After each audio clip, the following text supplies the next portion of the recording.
Welcome to Bite-Sized Corrosion. Today is going to be the third and last part of this session's engineer's casebook. In Bite-Sized Corrosion, our intention is to share sort of bite-sized nuggets of information about corrosion to try and help people to understand or navigate corrosion challenges. Now today, as I said, is the last session in our engineer's casebook, a little series we've been doing where we've been trying to disclose some of the information from engineers who've had experiences in the past. And I'm aware that there are a number of engineering projects where there are so many wholesome lessons learned, but unfortunately we forget to talk about them.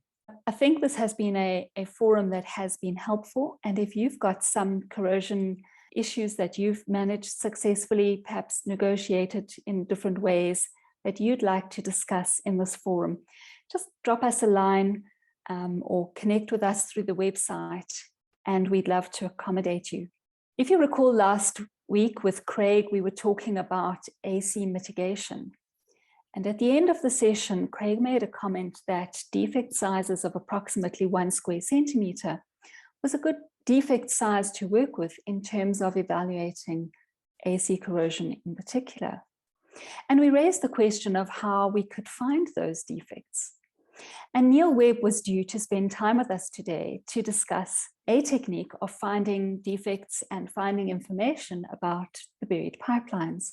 Some of you may know that Neil has a passion outside of corrosion, and that is for railways and trains. And he's had the opportunity to join a trip exploring some of the railways around Southern Africa. But I was able to touch base with him last night and actually record the session that we were planning to do today. So without further ado, I'm going to start the recording. Hi, Neil. Thanks so much for joining us. I know that you said you to be unable to meet with us at our session on Tuesday afternoon. So I'm really grateful that you've made time for us right now. If we refer back to last week's Bite-Sized Corrosion with Craig Witter, one of the things that he raised was that a defect of about 1 square centimeter was particularly susceptible to corrosion. And the question then that will be asked is, well, how on earth do you find those defects? Now, I've got a picture of one of these defects that we can have a look at while you answer that question. So that defect that you can see is about the size of your thumbnail. Conventionally, when one evaluates cathodic protection on pipelines, you have test stations at maybe 500 or 1 kilometer intervals. These test stations are used to measure the potential of the pipe with respect to the soil. When you have a defect like this, it represents a short circuit between the steel of the pipe and the surrounding environment.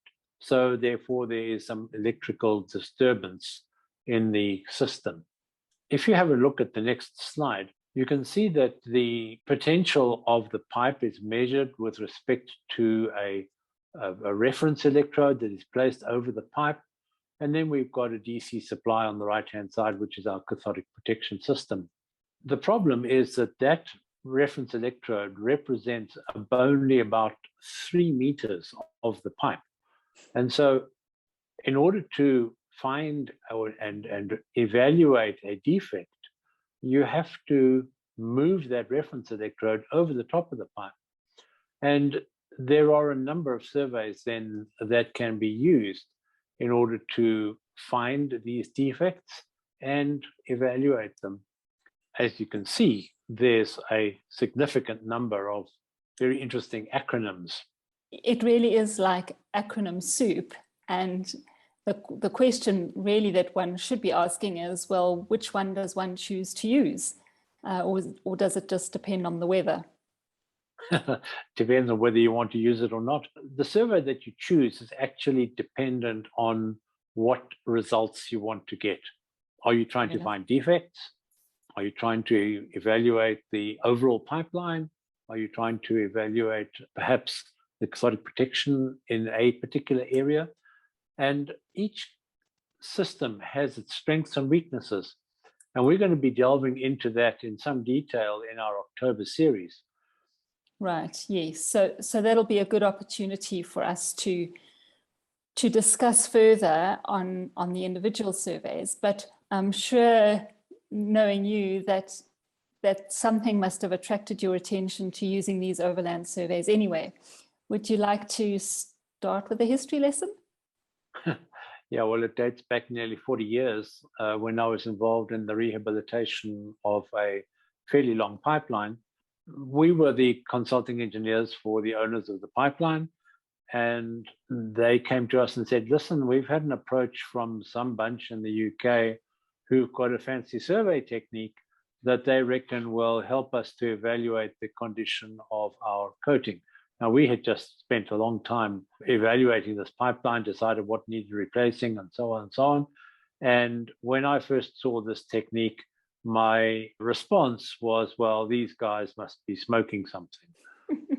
And were they? Well, yeah, they certainly were, but it wasn't weed, because I, as a result of that, met up with a colleague by the name of Brian Wyatt, who is a very well-respected cathodic protection engineer in the UK.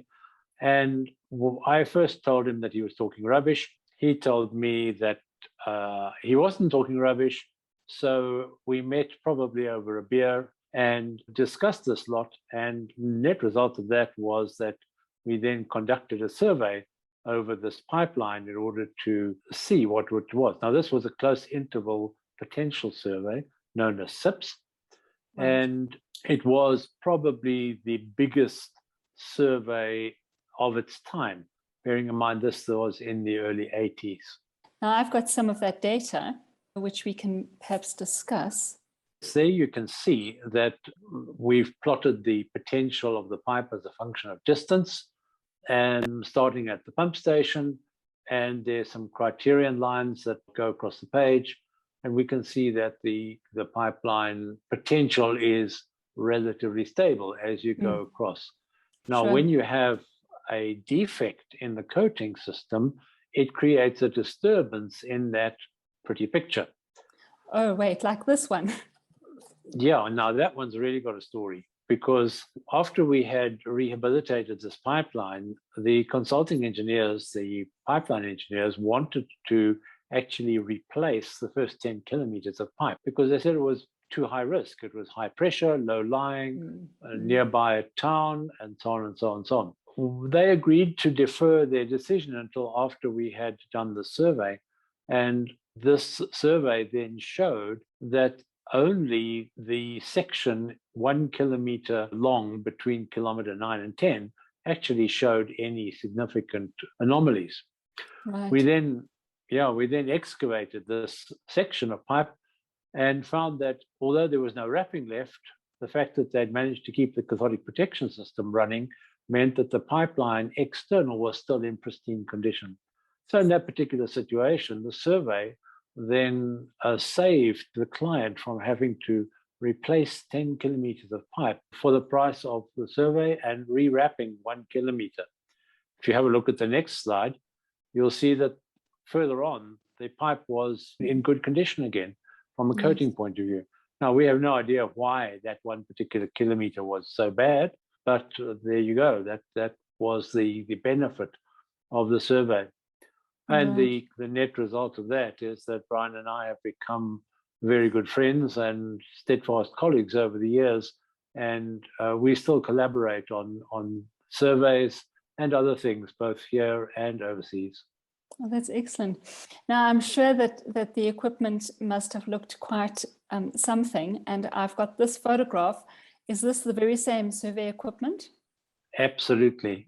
The moon buggy that you can see there is a converted two-wheel tractor, and we had a little platform, and those two aerials are the radio synchronization that was used to ensure that all the rectifiers on the pipeline were cycled in synchronous. It strikes me this really was a boermaak plan in terms of making a plan for the heat of the African sun. And those aerials make me think of the advent of television and people sticking up aerials to make it look like they had TV, even if they couldn't afford it.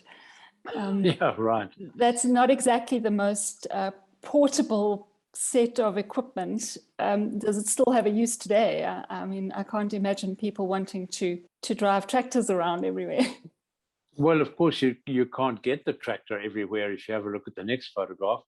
And fortunately, the equipment has become a lot more portable. In this particular case, we're surveying through a Central African jungle where the right-of-way had been cleared, except that the clearance had been done to the side of the pipe instead of over the pipe. And we still had to fight our way through those bushes. Right. And that system is still quite antiquated by modern standards because the data was recorded on a data logger, which then had to be taken back to home base, downloaded, checked, plotted, and so on. And today, I think this is a more recent picture. Yeah, this is that same pipeline as we first started in Mozambique. We're now doing a routine survey for the purposes of the licensing of the pipe. And instead of a data logger, the surveyor is now carrying a computer. The data is entered directly into the computer, and the guys are able to see what they are measuring as they go, and then they can plot it out then and there at the end of each day in order to determine whether the day's survey has been successful. I see from the masks that this is very recent, a COVID survey. Yep, you're right. It's actually happening as we speak. Oh, wow, that's amazing. I'm not so sure that the guys walking the 300 kilometers of the pipe are as happy about the fact that there's no tractor for one of them to ride as we like to think sitting here in Johannesburg. Are there any other significant survey results from that first survey that made you, stop and think about what we can find in our surveys? Well, yes, the commissioning survey that we did on the pipeline was done at the normal test posts, which were every 2 kilometers. There was a marker post in between at 1 kilometer sections. So we knew exactly what was going on every 2 kilometers. We had found that there was a particular section of the pipe near the end where one test post out of 3 was showing rather poor potentials. So I asked the pipeline owners to excavate down to the pipe at 100-meter centers over a section of the pipe. And I then went off down the pipeline to go and do some other work whilst they're busy doing the excavating, because at the time they were doing the first pressure testing on the line, having done some replacements in other sections. When I got back from my work, I walked into the boardroom and everybody was sitting there with their lips dragging on the floor because the pipeline had failed its pressure test. Oh, my word. So I made myself scarce because I didn't want to talk cathodic protection and went to go and have a look at my holes. Okay, holes of water. Holes full of water. So the area that I had asked them to excavate these holes in order to measure the potential was actually the area where the pipeline had failed its pressure test. So I walked back into the boardroom where they were still sitting with their lips dragging on the floor and said, "Gentlemen, I've just found your leak. You could have heard a pin drop." I'm sure you became their next best friend. Yeah. Well, I suppose in a way we did, because think about it. This happened 40 odd years ago. We are still working on that pipeline 40 years later. Now, I mean, I know companies have changed and so on, but my personal involvement has now stretched over nearly 40 years. Yeah, and it's amazing to me the pipeline has remained intact and operational, and the value of cathodic protection and cathodic protection surveys really has been proven over and over. What's very interesting, if you have a look at the next photograph, is that section where I'd asked them to dig the holes, the red dots indicate the test post potentials that I had taken. The green line indicates the potential after they had repaired the area that I asked them to look at. And the other 2 lines are what the true situation is as revealed by the close interval survey. And so you can see the value of actually taking these measurements. Now, whether we do SIP surveys or DCVG surveys or PCM surveys or whatever. It doesn't really matter. The point is that you're doing a close interval survey of the condition of the pipeline at literally 1 meter intervals.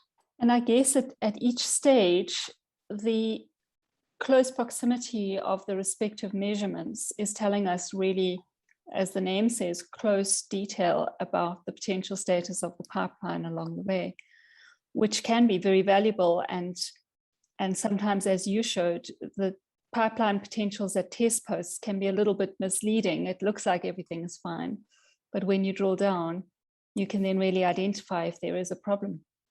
Correct, because with the pipe being buried only 1 meter underground, a measurement you take on the surface represents the average value of about 3 meters of pipe. So what other things can we use these surveys to tell us? Sort of what secrets can they disclose? All the secrets that the contractors don't want us to know about because they've been buried. And so as a result of that, these surveys have become the de facto acceptance criteria for new pipeline construction, whether it be DCVG surveys or SIP surveys or whatever, it doesn't really matter. And you can see in the next photograph a typical situation of what got buried, in this case, mechanical damage to a pipeline during backfilling. And if it wasn't for these sort of surveys, those problems go undetected until you land up with leaks many years later. Yes, and I think we forget that. I think we sometimes get distracted that we want to answer the problems, but we can't actually get there from without any information. So we forget that the surveys actually have value. Well, I believe that these surveys should be done at the start of a pipeline's life, and they should then be repeated at regular intervals. Just like in fuel and gas lines, they put intelligent pigs through the lines to look for internal problems. So too, you should look at external conditions, maybe once every 5 years or once every 7 years. Certainly doesn't have to be done every year. And from those surveys, you can identify critical points or significant points, which you can then monitor on a regular basis. And after that, then maybe once every 5 years or so, you then go back and do the detailed survey to see whether there's been any further deterioration. Well, Neil, that's been really interesting. And it's encouraging to hear that even at the start of the availability of the technology, its usefulness was proven. I know that you've become an avid encourager of people to use these surveys because they can disclose so much information. And I'm fully aware that this acronym SOUP is very confusing to engineers and asset owners alike. And perhaps in our bite-sized corrosion session coming up in October, we can take a closer look at the different surveys and evaluate what they are, and maybe not in detail, but at least so that the engineers, when they hear these words, PCM, DCVG, ACVG, they don't panic and run, but rather with a little bit of knowledge, feel that they understand where they can be used and should be used. I think it's very important that people should understand what the survey is actually measuring and the purpose behind the survey. If you're looking for cathodic protection information, you don't use a DCVG. For example, if you're only looking for wrapping defects, coating defects like Craig with his 1 centimeter defects for AC mitigation, the best survey for that is the DCVG. If you want an overview of the system, you use a PCM and so on. So you need to match your survey to the desired outcome and not just use it because it happens to be the equipment that a particular operator owns. Well, let's unpack that a little bit more in October. But meantime, thank you so much for taking time out of your evening to spend with us, and we'll chat again. Thanks, Neil. Sure. Well, I hope that the interview that I had with Neil last evening has been helpful to you in some way. We've, as a company and as friends, have really enjoyed what we can gain from these surveys, and they really can be beneficial. I know a number of our clients have been able to confirm that a pipeline is safe to hand over to a client, that the coating is in good condition, that the CP system is working well. And that's all the baseline information that these surveys can do. And sometimes they can be very beneficial when there is a problem to identify whether the problem is very serious and the whole 10 kilometers of pipe needs to be replaced, or whether something like rewrapping a 1 kilometer section will suffice. And those kind of experiences from 40 years ago now are still as valid today, that we can use those in our pipeline scenarios. Now, as Neil and I were discussing, we will be taking time in October to try and unpack these surveys. A number of colleagues in the industry had indicated some distress about this, as I call it, alphabet soup of survey techniques. When should I use a PCM? When should I use a DCBG? How do you know what is the right one for you to specify? And those are very valid questions. And tragically, sometimes the answer that you get from the person you expect to help you is dependent on the equipment that they have. And so we'll be looking at these surveys in some detail. We won't make you an expert in a few lunchtime sessions, but certainly we'll be able to unpack them a little bit. And then you'll feel a little more empowered to ensure that you choose the correct survey as opposed to the one that the equipment is available for. Now, we'll be starting the bite-sized corrosion session on Tuesday, the 12th of October. And we will be running the session a little bit differently. We'll be running the session on the Tuesday and the Wednesday lunchtimes in 3 consecutive weeks. So we'll be looking at 6 topics, but in a 3-week period, rather than stretching it into November, which we always find is a bit of a crazy month. So starting on the 12th of October, we'll be unpacking some of the overland surveys. And I really do hope that you and your colleagues will be able to join us for those sessions. I hope that you found this and these last few sessions of the Engineer's Casebook really helpful and beneficial. We'd love to get feedback from you. And thank you again for joining us, and have a wonderful day further.